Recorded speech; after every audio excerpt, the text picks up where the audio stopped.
everyone. So excited to be here today with my friends and colleagues, Dave Snell, Jason Jurado, and really here to bring as much value as we can. Chat's wide open. We depend on chat to give us some direction, make us as relevant as possible, and hopefully provide some quality takeaways. The word of the day is support, and the topic is now moving more towards life transition events than just career, because everybody, especially in this day and age of dynamic change, is transitioning to whatever degree towards something to stay relevant and to stay ahead of the curve. So with that, I'll throw it over to Dave. Dave can give us a quick update and maybe introduce himself to the people who don't know him as well as other people, and maybe his first thoughts on support. Dave? Yeah, thanks, Don. And good to see you again, Jason. And love the little kitty cat there. So quick background on me. I'm a retired naval officer who has gotten into the security field, mostly cybersecurity and private investigations, helping companies protect their information, and whether that's personnel, programs, or security, technical services. I have my own company doing that, support to companies, which is important. I say support because that's our word of the day kind of focus here. And my initial thoughts go back to my own personal journey as I transitioned from the military. And I had, as Don and I, Jason and I've talked about in the past, is, I've had post-traumatic stress issues with the military, and support, I wouldn't have gotten through it without support from my family. Believe it or not, I will say support from my dog. Because he was very critical in my ability. He's not a trained service dog, but he could tell when something was wrong. So he supported me in making sure I came back stronger than I was before. And then support just from your family and friends, and knowing what that structure is that will help you in different avenues of your life, professionally, personally, emotionally, physically, mentally. You've got to be buoyed up by something, and that support structure is very critical to moving to the next level beyond whatever plateau we're at. And that is so important, and it's it's so real because it's based on experience, not just philosophy or projection. And the other element, and I think that's where shows like this come in, and LinkedIn itself can come in, is support from outside objective individuals who aren't afraid to tell you whatever they think, where a lot of times family and friends will either protect you more than necessary or really don't know how to deal with it because they're with you most of the time. And a lot of people have never been through what other people are going through, so they have best wishes and intentions. And a lot of times what they say could be counterproductive. Yeah, we got to get out of the echo chamber of our own support. And I like your point, Don, of tell people, want people around you who are going to call BS on you. Hey, you need to make a change. Something's not right. Hey, why did you do that? And start questioning, having a good interaction instead of just, oh, you're terrific, but you're really in the doldrums. But you're terrific, don't worry. Well, and I think the other good point of what we were talking about is what's sustainable. Yeah. You could say fast forward, if you keep doing what you're doing, here's the destination you'll probably end up with. And is it a good time to maybe circumvent that direction, rethink it? Because too many people allow the past to create their future. Right. Instead of saying, hey, this got me to here, but it's not going to take me to there. I appreciate everything that I had to go through to get here. But it's really that pivot and that ability to continue to pivot and reflect and be able to plan a better course. Just like if you're driving and all of a sudden you get inclement weather or a storm, you're going to change your whole driving strategy. And I think that's the key, is continual responding. Plus, I think everybody enjoys to see progress. When you make a change and it really does make a difference, it starts to say, hey, I have confidence in this change versus I'm just running from something that I know isn't good. and wherever I find a safe harbor would be great. So, Jason, what's your initial thoughts? I just want to introduce my employee of the month real quick, so because he doesn't distract us. This is Loki. He's one of my newest babies. If you work from home, you know how it is having animals around you all the time. They want to be involved.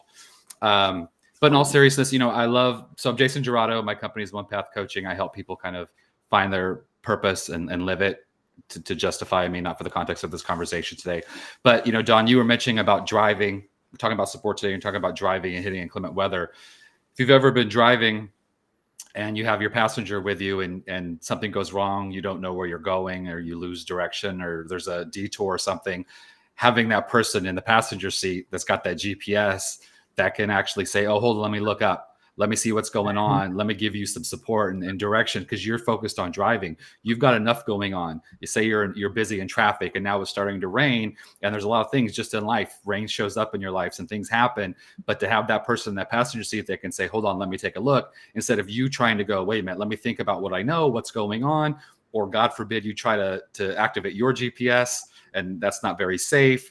And so having that person next to you, theoretically, or that can just be of assistance, is very important. Oh, absolutely. And I think that's the key, is having a large enough network that not all your eggs are in one basket. You get a little bit of a cross-reference that can mitigate dramatic change, right? It's like taking a poll. And after a while, you start to get a consensus or a feeling. And the idea is, when you are challenged, is to slow down, not speed up. Most people find themselves kind of behind, and because of that, they overcompensate by trying to do more or really muscle their way through something. Right. And that's not going to work long term either, because at the end of the day, you got to maintain your health and well-being. And too many people are focused on making money or occupation. All that's important, but it's secondary to you waking up feeling great or feeling better than you did the day before. And I think people have to mark progress with the little things, because the big things will come naturally on their own, but it's going to be the little things that build the foundation. With that said, we've got Carrie here. Carrie's always here first, pretty much with a joke. How does a bee cool down during the summer? With a buzzing fan. Okadoke. Dennis comes back, agrees support is super strong and not wrong. And everybody needs support, and the proper support is well appreciated. And you almost have to tell people, don't be too kind to me. Just be honest. I just want to know the real deal.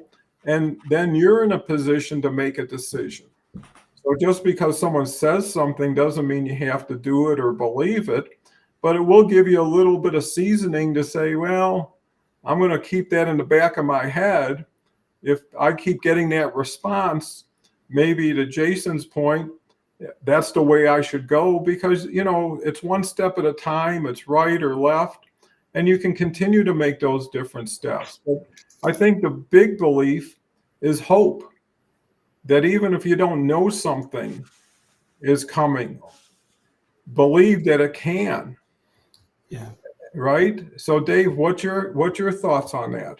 Yeah. As you were just talking, you may have seen me jot a note, and the first thing that came to my mind was, as we go through this journey and this process of what it is I want to change or transform or transition to or from, the first step in my mind is we have to be aware. Awareness is the word I wrote down. Awareness of where it is we are, what's conditioned us to what's around us to make us to where we are today, and awareness to where we want to be in the future.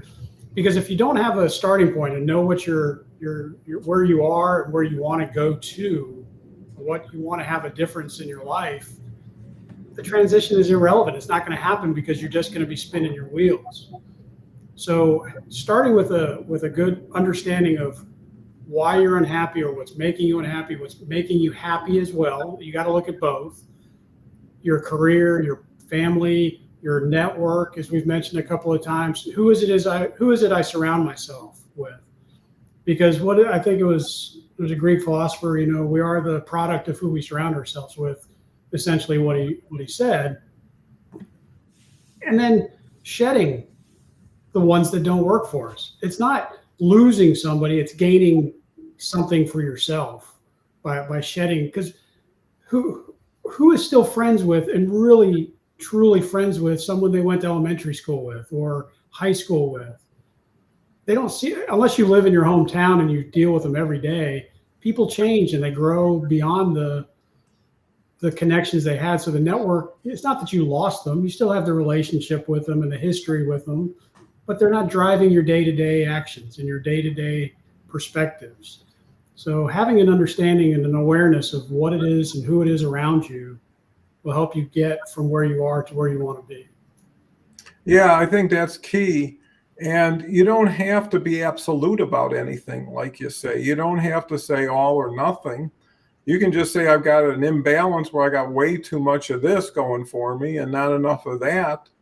And then sometimes you just got to get away from yourself, right? Take a couple of days off, go fishing, go hunting, whatever is that makes you the happiest. And then other times you're better off living vicariously through others.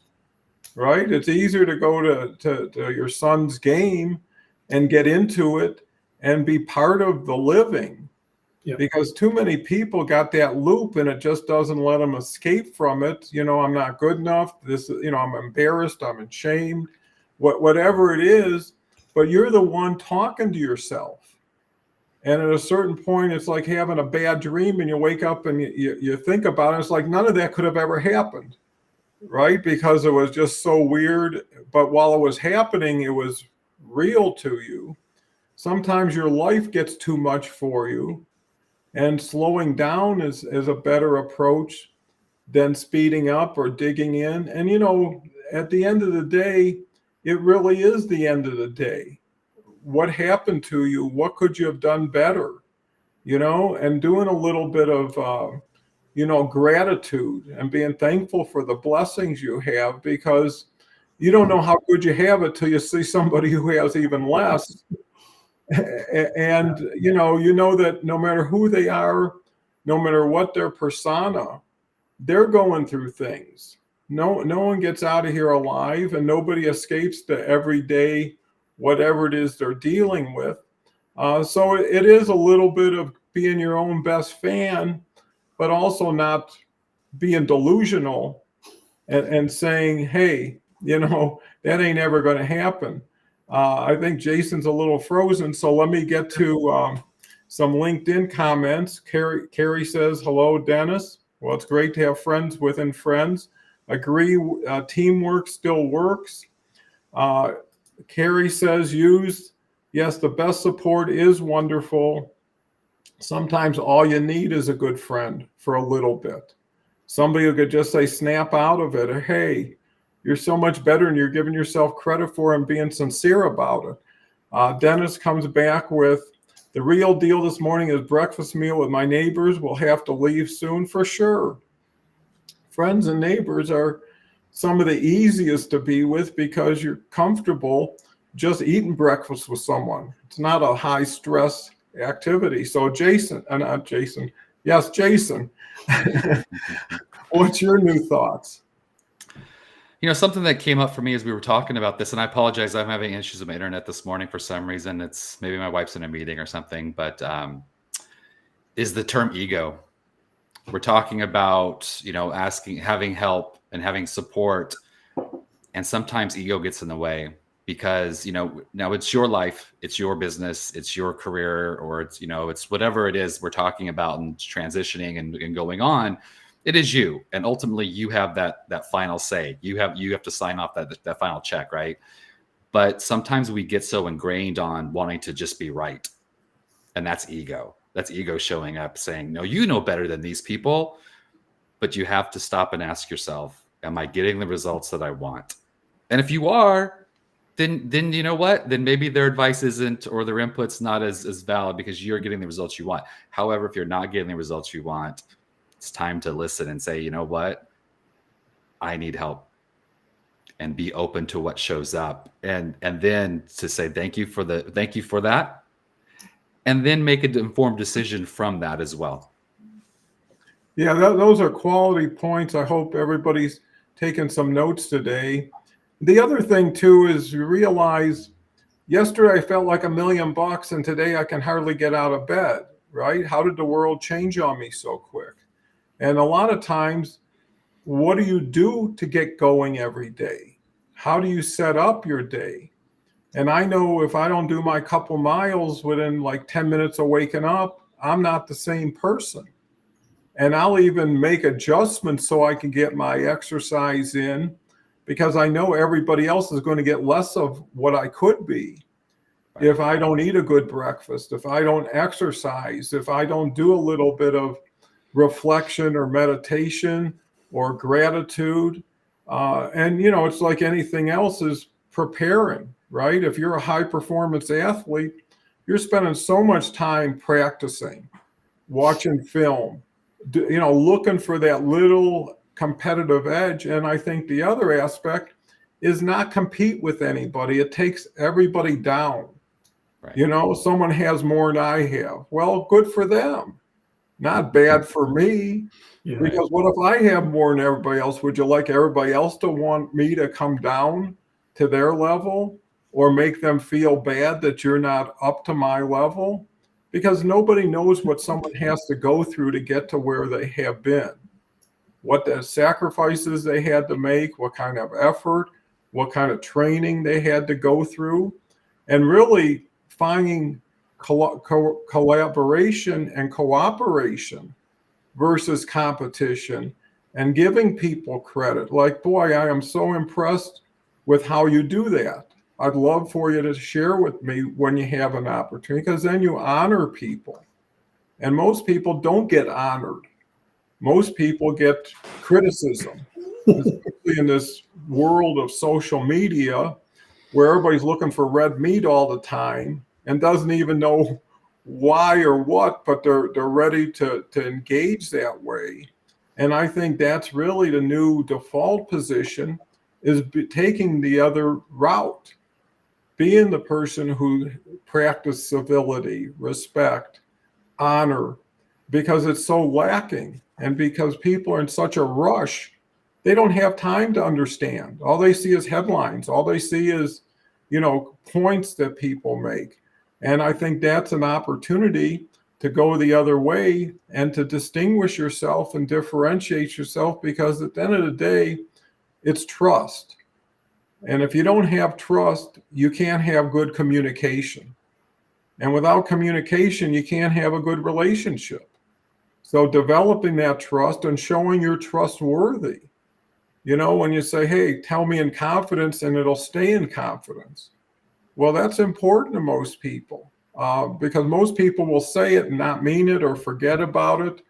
And insincerity kind of lends itself to disassociation as opposed to collaboration. So, Dave, what have you found in your relationships and situations that you're learning from? You know, there's a lot to unpack in what you just said, Donna, a whole lot. And it reminded me of a story of a nephew of mine who was talking to one of his uncles who had done very, very well in his life. And this is probably about 20 years ago. And I remember my nephew looking at him going, God, I wish I had everything you had. My uncle looked at him and said, you better start working your butt off, because you're looking at me at 50 years old, not when I was 20, you know, when he joined the Navy and he was, you know, doing all kinds of crazy things and saving his money and all that. He never had kids, so it really wasn't he had all the money he could spend on the things he wanted to. But, you know, a lot of what we said here, it just drives back to the, again, I'm trying to unpack what you said a little bit more, to the social media lifestyle that we have, where we're seeing the positives, the end results, not that work that had to go into building us up to that point. And we don't understand the sacrifice, excuse me, that people have to make things happen the way they want them to be. They think we're just going to get there. Oh, I want to be the boss. I want to be the leader. Well, you got to follow, you got to work, you got to toil. You've got to get through things to experience. to really get to that that center of gravity where you feel complete, or more complete than you did before. But two things that you were saying earlier, I like to write notes as we talked as reminders. Really comes down to vulnerability. And I'll go back to something else you said there, Don, is people, when they're vulnerable on social media, I applaud them. But most people want to say, well, you're just seeking attention. Oh, you're so lucky you have what you have. They don't understand what they've gone through. And vulnerability is a strength that so many over time have lost and forgotten, and changing their perspective of saying, wow, that person is really vulnerable right now. They've come forth and they've shared something deep, and I don't want to tear them down. I want to build them up. We've lost that in our culture, I think, to a good degree. And I don't mean just Americans. I mean, there's a lot of global with social media that's changed. And the last point that crossed my mind is meditation and gratitude you brought up. Taking that few minutes of recognizing in your own self what you've done to get where you are, what you've been through. And I've mentioned here before, with my 4M methodology, meditation is big in there, but even just a quick, deep breath, slow breath, just a deep, slow breath and exhale slowly and just go, okay, gosh, where am I? What have I done? When you wake up in the morning and getting into that routine and the things that, oh, it's really bad today, but I'm alive. I have this opportunity, and think about it that way. And then you start to recognize the positives, the support structure you have, the things you've been through in life. Hey, I'm not feeling it today. Let me call my buddy. Let me call my mother. Let me call my cousin, somebody, and they'll build you up. As you were mentioning a couple of rounds ago, is the thought that crossed my mind is, rising tide raises all boats. If unless you're stuck to the pier, in such a way that the tide goes down, you're stuck. I mean, that's why come down. Let's go back. Let's go up together. Those are my thoughts. I just trying to unpack what you said there. And those are truly beautiful thoughts, because they can make such a difference. Just catching yourself and saying, okay, let's take a moment to slow down here. Let's take a moment to breathe. Let's take a moment to relax. You have those moments, because if you're going down a hill like a train, it's going to be hard to direct it. It's going to be hard to control it. And eventually you'll probably smash up. What I'm learning and seeing, and it's only getting accelerated now with AI, that's going to bring another level of pressure and impact on things. And, I never get political, but what I've been reading is people now are voting against things and people instead of for things and people. So someone, people used to believe in this. Hey, I'm going to support it. I'm going to do this. It's like, no, we're going to tear that one down over there. We're going to beat that one up. And all of a sudden you got a mob. Yeah. And that's where you get issues, is when people come together for the wrong reasons with the wrong actions and start making a difference in people's lives that should never be affected by that. So I think it's also, insulation is good away from things that will take you down or change your perspective, because the worst thing to do is have a great routine, get all ready for the day, and one or two things slaps you from behind and knocks you off balance, and it just ruins your day. And I think that's so important, is to protect yourself. If you built a foundation for the day, build on it. Don't move to somebody else's foundation that's cracking. And a lot of people, they just are like a feather in the wind. They've lost free will. They're just waiting for what's the next thing we need to do. And they keep doing it, and they get lost in a vacuum. And you have to work harder than ever before. And I know, kind of being older, you remember the days where you didn't have a telephone, right? You didn't have any internet. all you had was people around you, neighbors you'd spend more time with. I remember growing up and card games were a big deal at night, right? I know my grandparents would play gin rummy and drink coffee and just talk.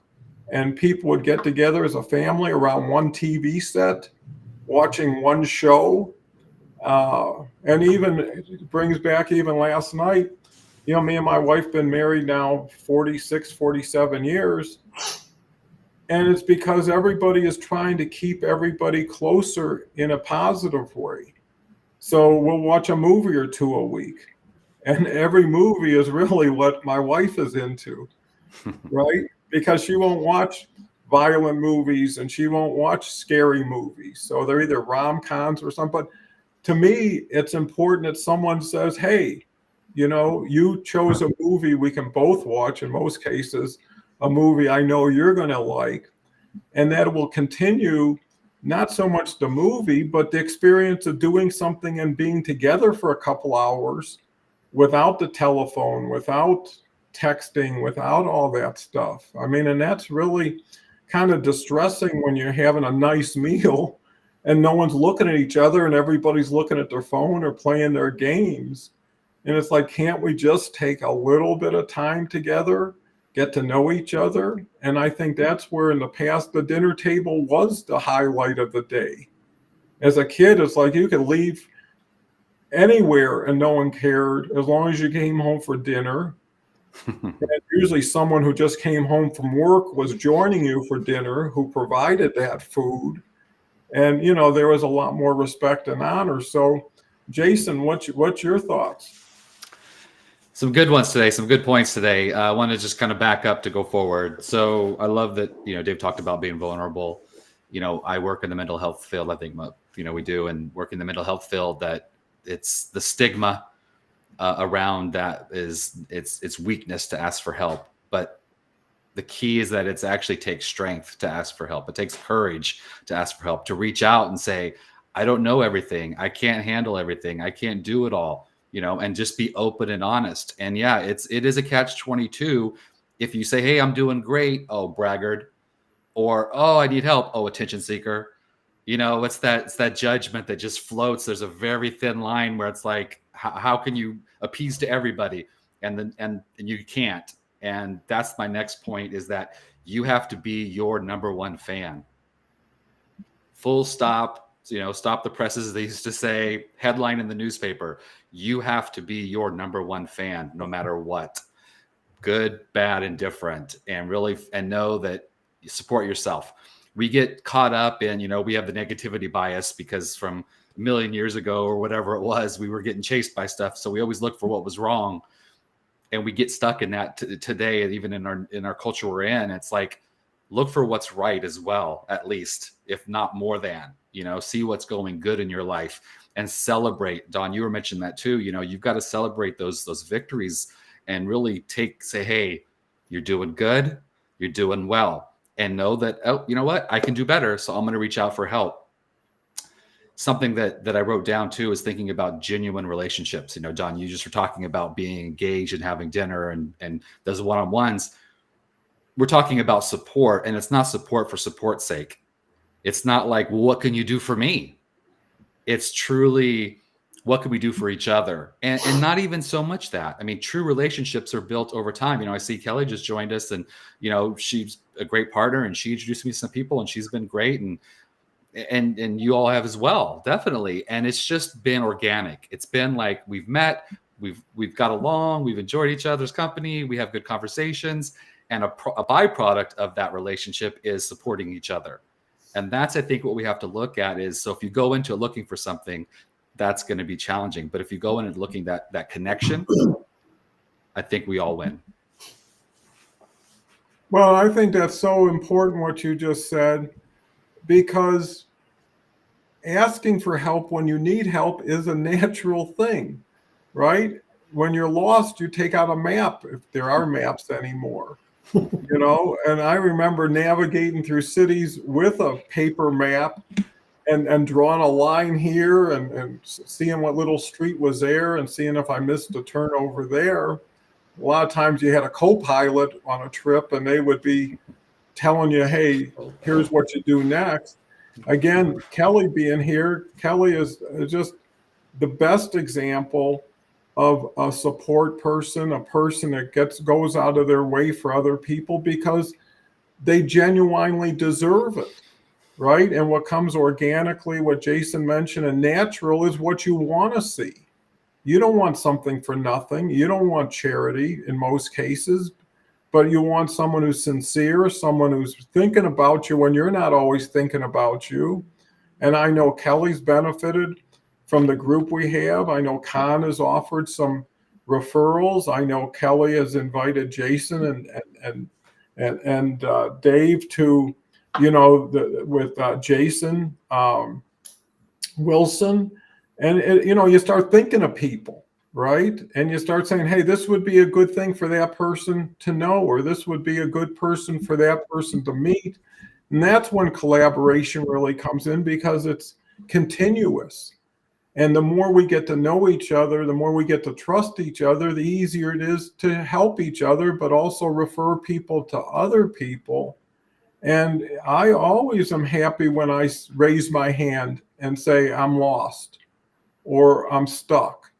And most of the cases, I'm usually at the beginning of something or learning something. So that's even more natural. And once you get in that habit, it gets easier. The more you practice anything, usually what I found, it's when you're ignorant, when you have no idea, that's the scariest time.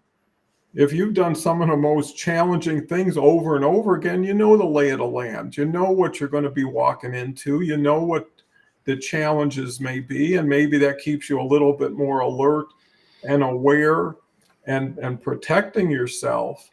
But it's that extra something you give to others that makes you stronger within yourself. It's the greedy, the people who want to control, don't want to let go, because you're really preventing circulation to happen. You're never going to get any fresh air unless you open a window. And you're never going to get better unless you start exposing yourself to new challenges. And sometimes it is uncomfortable, and it should be. But it's only uncomfortable for that moment. How many times you say, I got to say something. And ultimately you do, and you say, I'm glad I said it, right? It may not even have the best impact, but I got it out, and I'm not living a lie with someone. And the key is how diplomatic can you be about it, without bringing judgment into advice. And I think that's important because people tend to bring their own personal feelings into somebody else's personal feelings. And now I got a double whammy. And I think that's not correct. And plus, I think, there's that golden rule of do unto others as you want done unto yourself. But the platinum rule is do unto others as they want done unto themselves. Right? So you don't know what works for everybody. And you shouldn't care to know. And most times a question is necessary before you can provide an answer. Let me learn a little bit more about this. Let me get some context, and then I can give you some better advice. And it also says, I honor your time. I honor your insights before I create my own. And then you can always ask after you shared something, was that helpful? Or how else could I have better served you? And I think being of service puts you in a much better position because there's nothing like humility. There's nothing like being humble. Like I always say, in my whole career, I learned so much more on the way down than I learned on the way up. Because on the way up, you think it's coming to me. I deserve it. I worked so hard. I went to school. I did all this. And now it's mine. And then you find nothing is yours. Everything in life is on loan. You can't take it with you. And as you get older, you find out the things that really were important are unimportant. And the things you took for granted become the most important things in your life. So Dave, how do you take this to another level?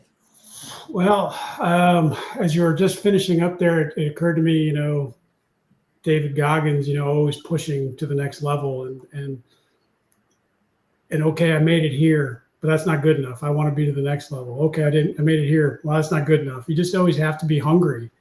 I forgot who made that quote too. So you just keep being hungry. Just always want more. Understand what you've done, accept what you've accomplished, and then go beyond, and keep doing that. And, in my own life, when I during COVID, I said, hey, I want to run my marathon. Okay, well, now I want to run another marathon. Well, that wasn't good enough on time. I want to do it faster. Oh, I want to do a ultra. There's always something more, because as you said, Don, I mean, you can't take it with you. I can't live on the past. I can't rest. We've said earlier today, even resting on your laurels is something I haven't heard from many people very often lately, but I remember hearing it all the time as a kid. Don't rest on your laurels. Well, if you're always going back to, well, I was a high school quarterback, or I was a college, stud, or whatever. Well, what are you showing me today? What are you providing to people today? What are the lessons learned that you've brought forth and accomplished today? But I want to go back a couple of things that you said, really, with our hurried lives. I wrote down, everything is fast. You said the headlines. We're only going an inch deep and not even a mile wide. We're just going an inch deep and a couple inches wide on news, on relationships, and the community. I also wrote down Disney movies, because that popped in my head when you were talking earlier about sitting around the TV and how simple life seemed, but it was a good escape. But the community, and I think about, my neighbors here and how we interact with each other. One's going through a divorce. One's going on travel, so they need someone to help with their dog, or they need something done on their house. So we'll help together. And that's very important. And then taking it beyond that, like we just mentioned with Kelly, or even Jason or Don, you're across the country from me. So we have communities at different levels that support us. And at the same time that we need the community and the support groups, I think because of our hurried lives is where I'm going here. We explode them. We think we've got to do everything, instead of picking 3 or 4 different communities that we should be a part of and really putting all our energy in there. Otherwise, and I'll bring it up again, we mentioned earlier, Don, is burnout. You're going to burn out at some point if you try to do everything across the board. And then you're going to raise your hand and say, I need help. Well, don't spread yourself too thin. Pick your communities that you really bring you happiness, or you can contribute to, and focus on those, not everything. You spread butter across the bread, it thins out. It doesn't cover everything. It eventually runs out. So it's not a very good analogy, but it just hit me as I was writing there. And the last point, to your point, Jason, I think it was having empathy. Okay, not everything that everybody's going through is going to equate one-to-one to what you went through, but you can empathize with them. And offering advice is great. Sitting and listening and just saying, I understand, could be the best support you could ever give.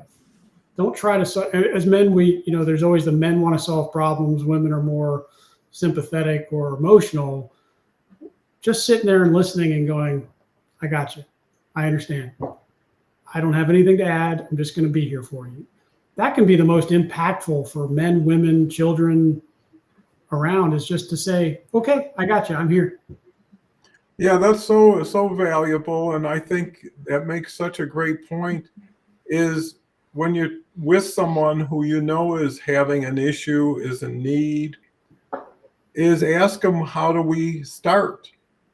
Right? Sometimes would you like to go out and get something really good to eat? Right? Would you like to take a walk? I mean, so you're meeting on common ground. You're not forcing anything. I think you make an excellent point of being a good listener, because people just want someone to hear them. They don't want someone to tell them. I can identify problems easy. If someone's smoking cigarettes, I could say, that's a bad habit, you should quit. Well, they know that. Well, if I may jump in real quick, I mean, how do we best learn? Some people learn best by being told, some people through experience. And I will bet you 90%, I know statistics are 90% made up or 70, whatever the number is, the whole point of it. Experience is where we're going to learn our deepest lessons. Not being told, I went through the same thing, this is what I did. They've got to learn it themselves. So, yeah, and you got to open a jar before you can fill it up, right? And people have to be ready to make a change, because some people are still happy with doing things that aren't totally appropriate, or to other people may be looking like a negative, but they're not there yet. And why not allow them to finish? I mean, it kind of speaks, I'm from Detroit originally, and an example is Barry Sanders, who was one of the greatest running backs for Detroit. And he quit at the very top of his career. And he was healthy. And another year or two, he would have broke a bunch more records. And he just decided it isn't fun anymore. I'm not happy getting beat up and taking an extra 2 days to recover for the next day. And he had a life, right? He had a family, he had hobbies, he had interests. And sometimes the things you do the best and get rewarded the most are the least satisfying, because you've done it. And all you're doing is repeating something when there's so many adventures you have yet to have.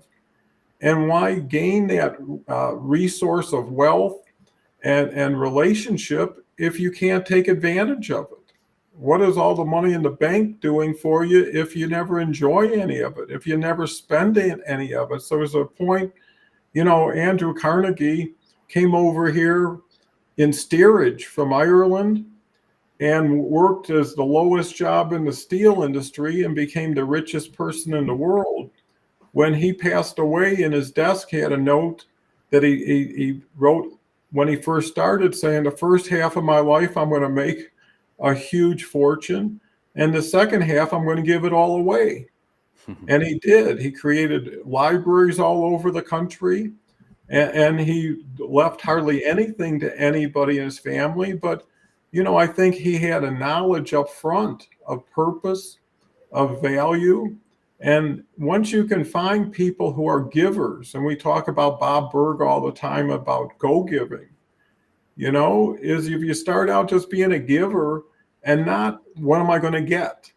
They say faith is the belief in the invisible. Sometimes you just have to believe with no foundation that this is going to come back manyfold for me. And if you're satisfied and gratified by putting a smile on someone's face, by giving somebody a meal when they're hungry, and doing something valuable, which really isn't going to be a dramatic change in your life, but it's a dramatic change in your temperament. And I think that's so valuable. So, Jason, we've got so many great people here today, great subject. I'm hoping a lot of people say, today is the day. I'm going to start making a move. I'm going to start reaching out. I'm going to ask for help. And we'd love to be the reason why someone can look back and say, because of what Dave said that day, turned me around, brought me back to myself. Jason. Yeah, and it all speaks to part of it. I mean, like, obviously we can't hear people, we can see comments, and this is kind of a conversation between the three of us, and then hopefully people put in comments that can expand on the conversation. But yeah, bringing up ideas, anywhere you can learn new ideas are great, whatever sparks it. I always say that the value of a book is not the written word on the page, it's what it brings about within you. And so these LinkedIn Lives are great because there's an opportunity to share that and to share what we feel. Couple points I want to touch on that just were, I think, are very impactful that I want to go back on and just kind of double down on. People want to be heard. That's something that basically we're talking about. People want to be heard, and they don't always want to have someone give them advice and give them stuff. Let me tell you, I professionally see people that pay me money and come to me to help them to make changes in their life. And I come prepared, and I'm trained, and I've got techniques, and I've got all this, knowledge. But a lot of what I do is just listen. And there's reasons for that professionally too, why I listen to find out what's really going on in their lives. But just having someone that they can talk to, not looking at, well, what can I get out of it? Or what am I going to say? So it's very important. And the other thing I want to mention is if you want to have a friend, be a friend. You know, if we want people to help us, give other people help. And there's a quote from Buddhism that says, "Be charitable without the act of charity in mind." You know, if you're so much like, well, I'm giving because I'm going to be very charitable, I'm going to give. That's not the true heart of giving. And if you come to something like this, and you know, we're here, we're not getting paid, we just want to have a nice conversation and share our thoughts, our feelings with the community, and that's just, you know, coming from the heart for me, you know, from you too. I know you guys are, you know, you care about community, and that's what giving is about, and that's what showing up is about. And sometimes if you have an agenda, it gets smoked out and people are like, were you really giving me advice, or are you looking for something, or is there some other reason behind it? And then all the work that you did with them is for naught.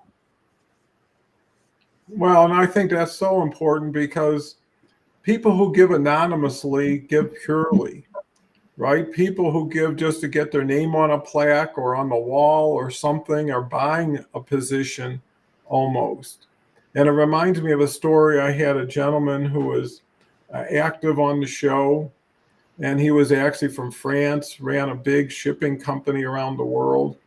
And he remembered a situation where he walked into a grocery store, calls the buggies trolleys out there.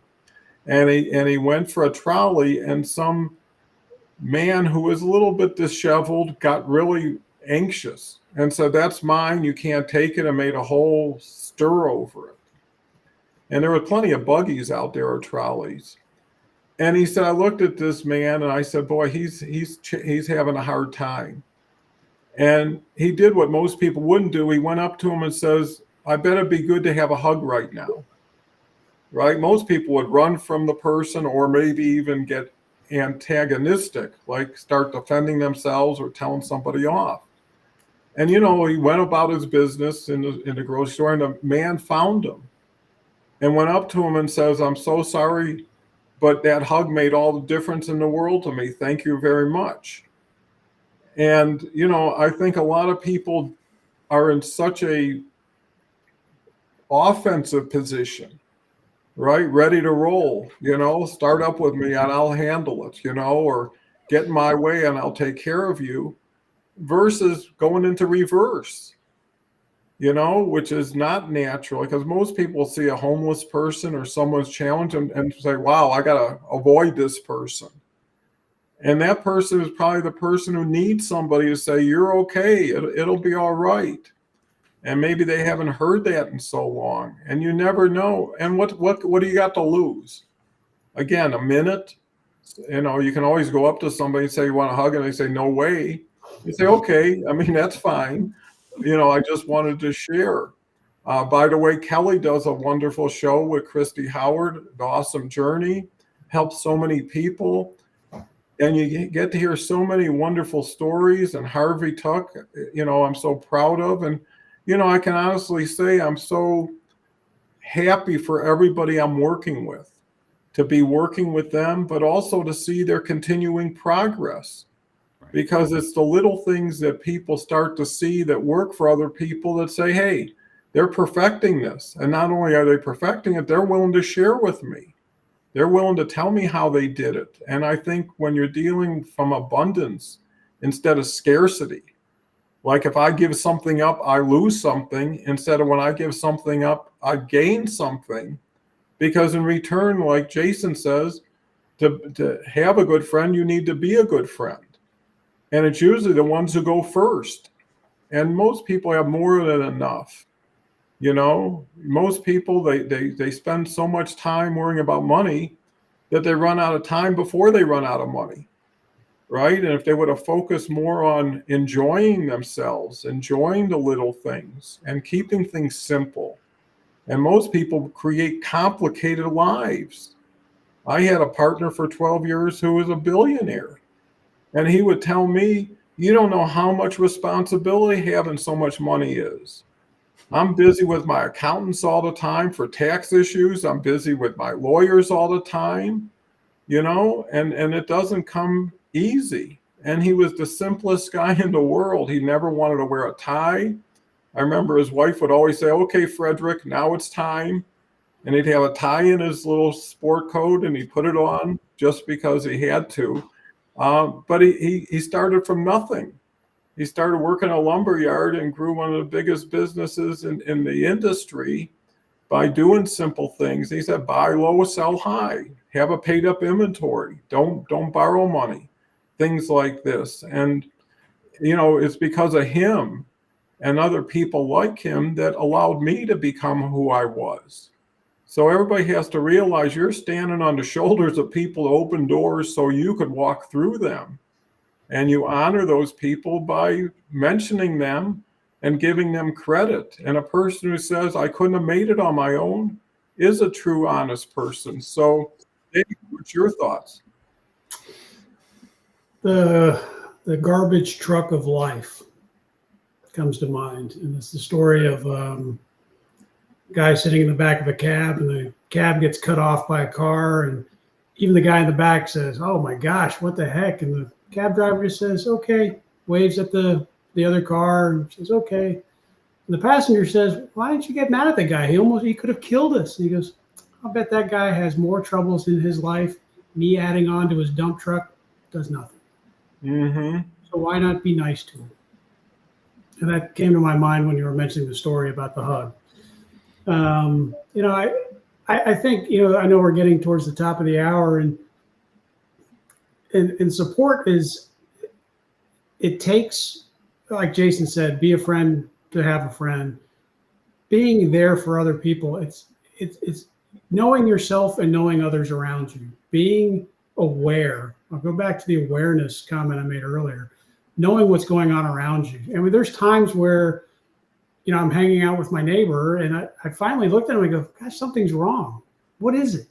Oh, my wife and I are having problems. Oh, I never would have guessed, because I wasn't attuned. I wasn't changing my perspective to go, something's not right with him. And it hasn't been for a while. It took me a couple of weeks to go, I hadn't heard from him in a while. I hadn't seen him happy or smiling when I do see him.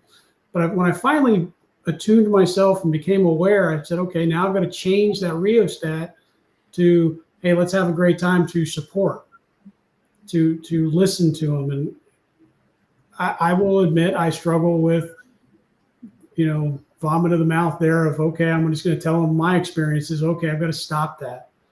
I've got to listen. I've got to take the other side of it. When he asks for my help or my perspective, then I offer it. And that really is awareness, community, being there for your friends and your family and your support structure. Reciprocation is key as well. Don't just take. Be willing to offer help when it's requested. In most cases, sometimes you might have to poke somebody and say, look, take a look in the mirror, and then let them change that rheostat to say, okay, something's not right. If that guy's saying something's not right, maybe I need to look internally and be open to these things. Yeah, that's so valuable. And it also makes me reflect that when I left my family when I was in my 20s to come to Denver, and, when you leave all your family, all your friends, even a business you had there, you feel like you're kind of abandoning people, especially the older ones who may not see you as much as they would hope. And even when I didn't have very much, I made a rule of telling everybody, anytime you want to visit, I'll give you a plane ticket. I'll put you up at my place. I'll pick you up at the airport. And a lot of people took me up on it. And what it taught me is telling people up front that, hey, I always got room for you, right? If you lose everything, you can hang out with us for a while. Or if you need something, and most people wouldn't take advantage of that, but it's always nice to know that if everything blows up, I got a place I can hang out with for a while to get myself situated. And by giving that permission, because most people don't want to hear what they could use from you. There's a saying, if you want money, ask for advice. If you want advice, ask for money. And most people, will follow that trend versus, hey, you mean too much to me, to find out later that if I would have been able to know that you needed medicine or you needed $1,000, that would have made all the difference in the world. I would have loved to help you versus finding out you did something dramatic or did something that wasn't right just because you felt you were at all by yourself with no one there to support you. And having that backup, having that ability to go in reverse for a while makes all the difference. So I think, we're coming up with some great tips, some great insights, and either take one side or the other or both sides. If you're in a bad situation, and nobody wants to impose on anybody, but share it with someone. Say, by the way, this just happened and this just happened, and I'm kind of like, don't know where to go or what to do. Do you have a minute for me? And that's a golden opportunity. That minute is, how do you use it? And not to say, boy, I've been waiting for you to tell this. I'm going to nail you. I'm going to tell you, some people need tough love, but most people don't. Some people. I think it's a tier, Mhm. if I may. I mean, it's Sure. hey, start low. If they're not hearing it, maybe they do need the tough love, but you've got to be attuned and aware to where they are. That's just my quick interjection. I know we're running out of time. And you're right, because the point you made before is, on the surface, people put on a great facade. Everything's great. I'm happy. And it's like the clown that makes everybody else laugh but cries when they're by themselves. And to show you're a better person than maybe they thought you were. And sometimes you're just testing the water. They'll throw something out and you'll kind of figure it out, but you don't want to go there, because where there will take you. And other times it's like, hey, not a problem. I've been where you're at. I know exactly how you feel. Let me help you. And that let me help you that's sincere. And it's not let me help you this way. It's let me help you the way you need your help right now. And it may not be funding or resources. It might be just, hey, don't knock yourself down so bad. You're better than that. Everybody goes through something sometimes. And it may be that little bit that tips the scales in the right direction. So we're coming up on last minutes. Jason, what's your thoughts on what we've been able to put out there today? I'm going to make a hard right turn, but it's going to feed right back into what we've been talking about. And I just wanted to share, talking about support and transitioning and having people support you. So I heard the other day something that really stuck with me a little bit. And someone said, remember, during the gold rush, more people made money selling shovels than did panning for gold. And that really struck me. I was like, and he was talking about business sense. But what I take from that is two things. You can look for support in places you might not expect it. I just watched a little clip on the internet about this guy talking about making his millions, that I don't look at the internet to find out business advice, but it just happened to come across it. And it struck with me. That metaphor really struck me. So be open to it showing up where it shows up. And the other thing is be open to different perspectives. We might all be panning for gold, but wait a minute, what if we sold shovels instead? So just be aware that there's different ways to look at the same problem and solution. Yeah, I think that's so important, especially in these dynamic times of change, is, sometimes you got to be a support actor, not a leading actor, right? And it's hard for some people to deal with, is taking second place or passenger side. Carrie, who's always here and supporting us, says, well, I just wish I had the momentum. I get that momentum and then it stops or goes backwards. I'm still trying to get there. One day I will get there. And that's so important. That last phrase is knowing you will get there. And it may take a while, and it probably will, but it's okay, because, I always say, if not now, when? If not with you, who? And at least it's a step. And even if it's something that I found out isn't what I want, but that at least takes that option out of my thought process. And it's always better together. Workout buddies go so much further than somebody on their own. If someone's honking and they're going to the gym, you're going to get out of bed a little sooner. If it's just you can make an excuse. You can say tomorrow, maybe get by, but it's wrong. And, the other thing is when you are intelligent and you know the difference between right and wrong, there's no way you're going to fool yourself, right? And you say to yourself, I should have done that. And because I can't go back, next time it comes up, I will do that. And I think that's some resolution. So your final thoughts, Dave? No, I think that summed everything up right there, Don. I don't want to. Okay. Well, we love to quit on top. We love to quit on time. So thank you all. Tomorrow we've got Kelly, and we've got 2 guests with her. We've got Zana, who's just a wonderful lady, and Omar M., who is responsible for Zoom Party, always a great supporter. And I love recognizing people who are doing good, because the more exposure they can get, the more benefit other people can achieve and receive with them. So use this as an opportunity to network, to connect with people, look at people's profiles. I know everybody that I know has 15 minutes of free time if you have something you want to talk about or share with somebody, as long as it's relevant and aligned. So you have resources and you have open invitations. So the only excuse you have is, do I want to take advantage of it? So with that said, have a beautiful day. If you can, come back in 23 hours and we'll have a whole new panel. Thank you so much, Dave, Jason. You only get better with time and make me better with it. So with that said, goodbye.